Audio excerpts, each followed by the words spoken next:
February 1st, 1709. 2 o'clock in the morning, 400 miles off the coast of Chile. 2 ships drift in the dark, and their crews are dying. Scurvy has blackened gums and loosened teeth. Below deck, men too weak to stand listen to their own hearts stumble. Then the lookout sees it, a fire. Burning on the shore of an island every chart marks as uninhabited. A fire means men. Unannounced men, in these waters, mean enemies. The officers reach the only conclusion that fits: warships, anchored behind the point, and both crews clear their decks for battle. They are wrong. That fire was lit by one man, alone on the sand. He is dressed head to knee in goatskins. His bare soles have hardened into something like hoof, hard enough to run down wild goats and take them with his hands. He has tallied 1,000 of them. His knife wore away years ago. The blades in his belt are hammered from barrel hoops the sea washed in.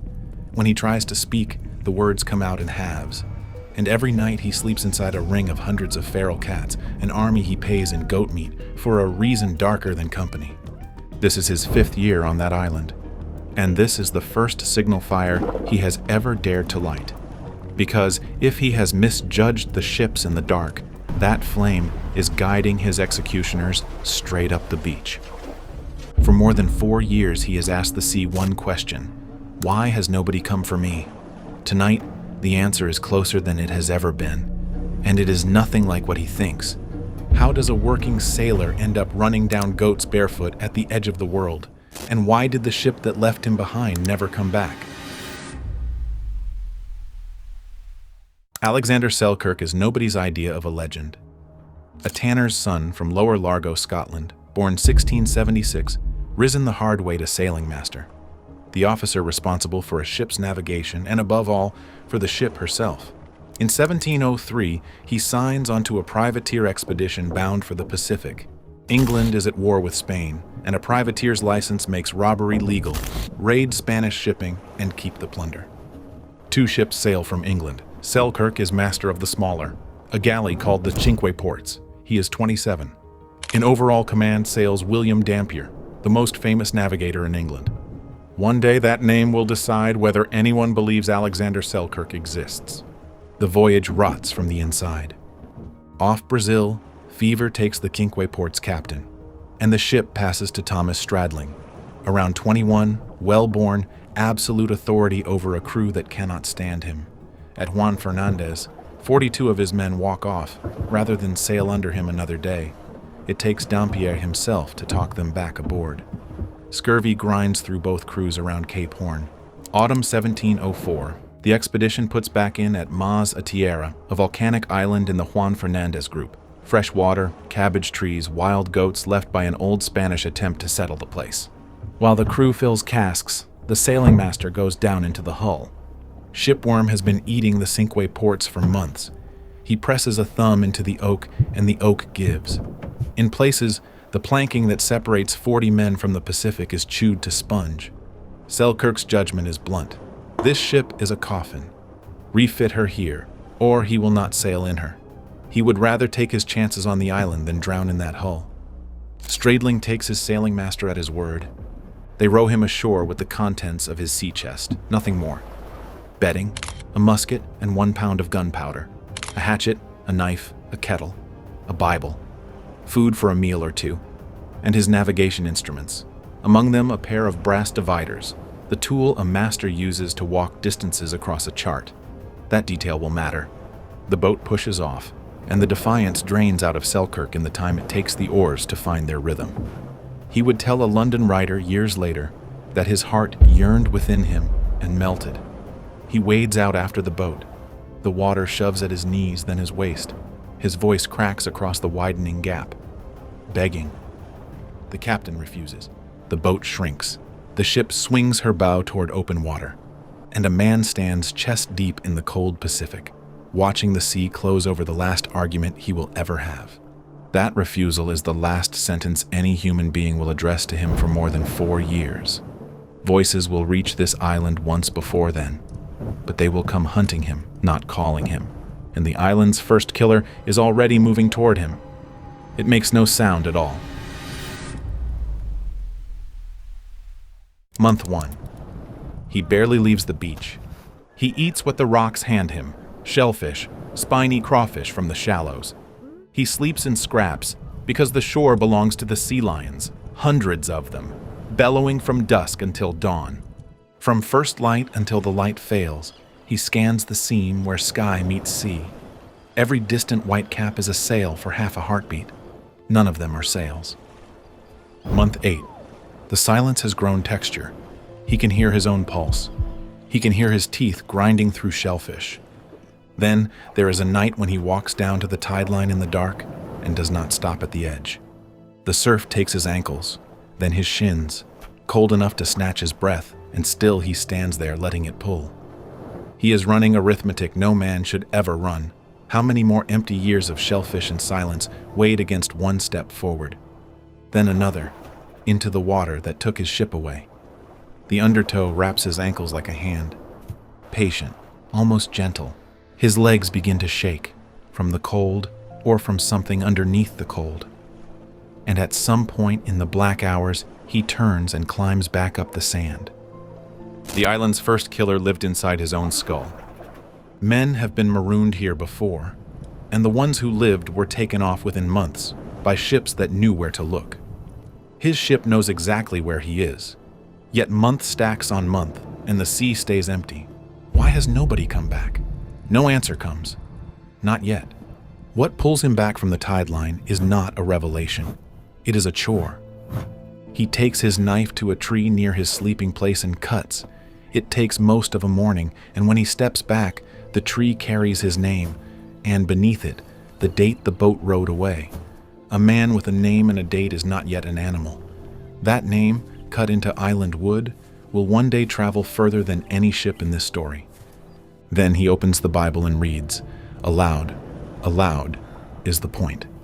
A voice is a muscle. When the voice goes, language follows, and after language, the man. So every day he reads a chapter to the empty bay and sings psalms at full volume to an audience of sea lions. A notch for every sunrise, a calendar he refuses to lose a day of.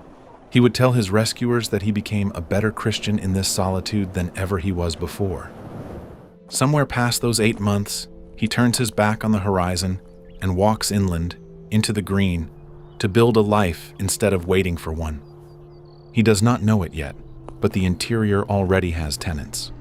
They come out after dark. Year 2. On a flat of ground beside a stream, half a mile up from the shore, 2 huts rise, pimento wood, cut with the hatchet, roofed with long grass. The larger he lines wall to wall with goatskins, a bedroom with a raised bed. The smaller is his kitchen. He has no needle, so he files a nail to a point and sews with that. And the whole homestead runs on gunpowder. A pound of powder is maybe 60 musket charges, 60 shots. And every shot is a goat if he never misses, and no one never misses. The math is simple and brutal. That musket hangs like a clock running backward, and when it strikes 0, everything about this life has to change.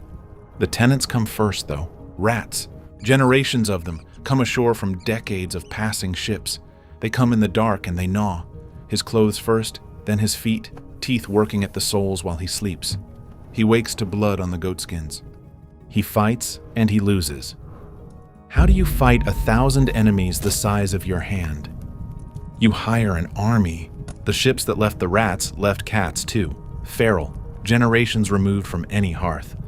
Selkirk starts leaving goat meat at the edge of the firelight. The first nights, the meat vanishes and the rats keep gnawing. Then one night something small dies squealing in the grass and a ring of green eyes tightens around the hut.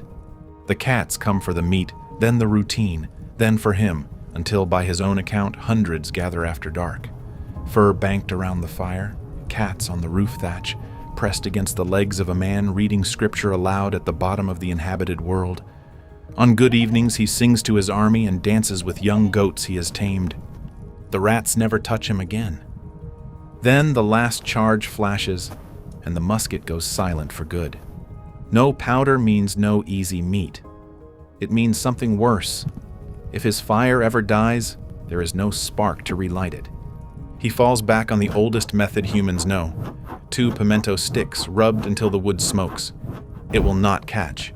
His arms scream, his palms blister. The thread of smoke stands up and dies. He starts over. It dies again. Again, until at last a coal glows and a flame lives. From that day, he guards fire the way other men guard money. Meat he now wins with his legs, and at first the goats humiliate him. They are faster, and they know the ground. Day after day he limps home bloody-souled and empty-handed. Month over month his lungs deepen, and his soles harden into something like hoof. There comes a morning, high on the ridges, when the gap between his hands and a fleeing goat stops growing, holds, starts to shrink. The goat jinks, he is already turning, and then his fist is in its hair, his shoulder in its flank, and man and animal go down together. He comes up bleeding. He also comes up holding dinner. He counts all of it. Across his exile, some 500 goats killed, tallied, roughly 500 more caught alive, earmarked and released. A living pantry banked against the day his legs give out. A republic with 1 citizen. But mastery has a blind spot, and the island isn't finished with him. Year 3. A morning like 100 others. A goat breaks cover and he goes after it. Downslope, full speed, bare feet reading broken ground faster than thought. The goat jinks through a stand of bushes at the lip of a rise. He lunges, his hands close in its hair. And the bushes are not growing over ground, they are growing over air. Man and goat go over the edge together. By his own account, he wakes roughly a day later at the bottom of the precipice, bruised into the shape of the rocks, the goat dead underneath him.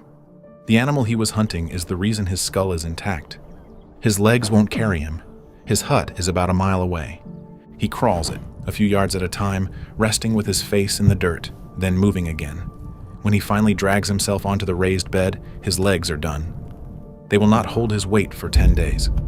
The fire is the first problem.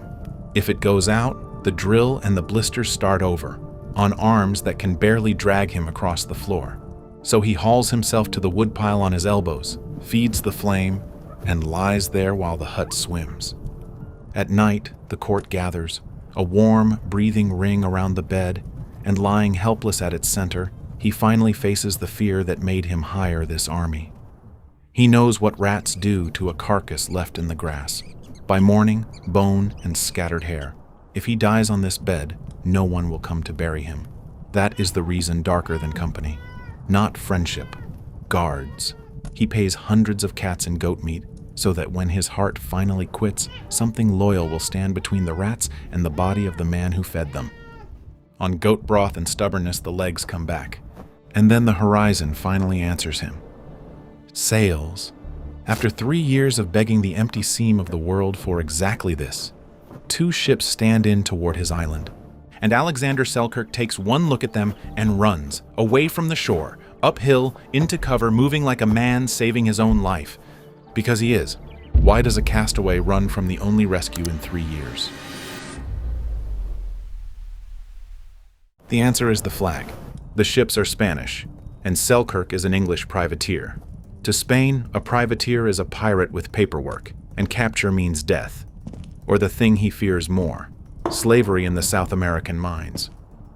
He prayed for a sail. He never thought to specify whose. A landing party comes ashore, they see him. Musket fire cracks across the slopes as he breaks for the tree line. He goes uphill with everything 3 years of goat running has built into his body. He climbs, up into the crown of a tree, into the leaves, and he goes absolutely still. The sailors reach the bottom of his tree and stop. They relieve themselves against the trunk he is hiding in. They kill goats, his goats from his own marked flocks, and butcher them close enough that he can hear the knives work. Human voices, the first to reach his ears since the rowboat pulled away, drift up through the leaves, Spanish, not one syllable addressed to the man in the branches. A cramp builds in his calf and he lets it burn. They never look up. The ships leave, and the man who spent 8 months nearly dying of an empty horizon watches rescue sail away, grateful. Not one sail flying English colors has ever come back. He has run every explanation on a loop: war, wreck, orders, simple contempt, and none of them fits. What he cannot know is that the answer is already moving toward him from the last mouths on earth he would think to ask. For now, there is year 4, and year 4 comes for the inside of him. 1708, an evening like 1,000 others. The clothes from the sea chest are long gone. He sits at the fire in goatskin jacket and breeches, barrel hoop blades at his belt. He opens the Bible for the daily reading, the word snag. He knows this verse. He has read it aloud 100 times, to the bay, to the sea lions, to the cats. Tonight his tongue delivers the front half of each word and drops the rest, and the sound coming out of him belongs to a stranger. Rusted, clipped, wrong. He tries again, half words again. He says his own name to the fire, even that comes out bent. So he fights, because fighting is the only currency this island accepts. Night after night he reads louder, slower, grinding out each verse the way he once ground fire from 2 sticks, and night after night the language crumbles further. Every enemy he has beaten here had a body. Rats could be hunted, goats could be run down. This one lives in the one place his legs cannot carry him, and it is winning. At the tide line in his first year, he was afraid of dying on this island. This is worse. This is the island keeping the body and dissolving the man inside it. He was marooned for speaking his mind. Now the speaking itself is being taken, one word at a time. That winter he cuts each day's notch regardless. The calendar has never missed a sunrise. He is no longer sure who it is keeping the record for. And if an English hail ever does carry across this beach, what will be left in him to answer it? Then, on the last evening of January 1709, he looks down from the high ground above the bay. And there are 2 sails on the horizon, English-built. Maybe the set of the masts, the cut of the canvas, the way a ship stands to the wind.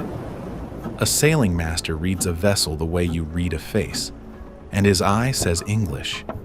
But how do you read a hull at that distance when guessing wrong means the mines? He decides to bet what is left of his life on his own judgment. The same judgment that got him marooned in the first place. He hauls wood down to the shore in the dark, and he lights a fire. That flame is the only signal fire he ever lights. Every other night, darkness was his armor, the thing that hid his smoke, his huts, his existence from Spanish eyes. Tonight he stacks the armor on the sand and burns it. Out on the black water, a lookout spots the glow. 2 crews conclude enemy warships and clear their decks for battle. He knows none of this. He stands feeding wood to his entire fortune, waiting for daylight to tell him whether he has signaled countrymen or executioners. Dawn, February 1st. The ships are still there, and the colors climbing their masts are English. Then comes the longest day of the exile.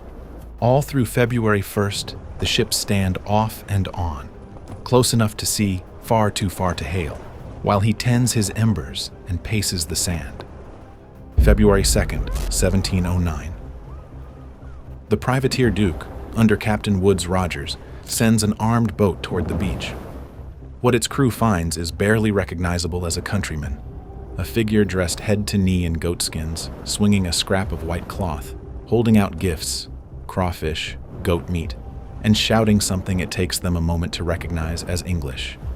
Because the words are coming out in halves, he has been drilling his rusted voice all winter for exactly this. Now the moment arrives, and the front of every word lands while the back of it dies in his throat, and armed strangers squint at the sounds he is making, trying to decide what he is, and still he will not simply climb into their boat. More than 4 years ago, he stood in this surf, begging a boat not to leave him, and it left. Now he stands in the same water and sets terms. Syllable by broken syllable, he asks whether a certain officer from the old expedition is aboard. The answer comes back, the first words spoken to him since a captain's refusal in this same surf. Aboard, yes. Not in command. Only then does he wade closer, and before he takes the hand reaching down, he drags one more sentence out of his ruined voice. If he chooses, they will bring him back to this island. They promise. He will carry that promise for the rest of his life. On the Duke's deck, Rogers writes what the island has made into his log. A man clothed in goatskins, who looked wilder than the first owners of them. Offered rum, he refuses it. Offered shoes, he cannot bear them. To Rogers he is a marvel, but an unprovable one. a creature in skins claiming an officer's rank, with nothing but a Bible, a musket, and a story told in half words. Then William Dampier steps forward, the name from 1703, now sailing with Rogers. He confirms every word. This is the Cinque Ports sailing master, and a good one. One sentence from the one man who can vouch for him, and the wild man becomes an officer again. Rogers signs him on the spot, mate of the Duke. And then the rescue turns inside out, because the Duke and her consort are in no condition to save anyone. Scurvy is eating both crews. 21 men are dying of it.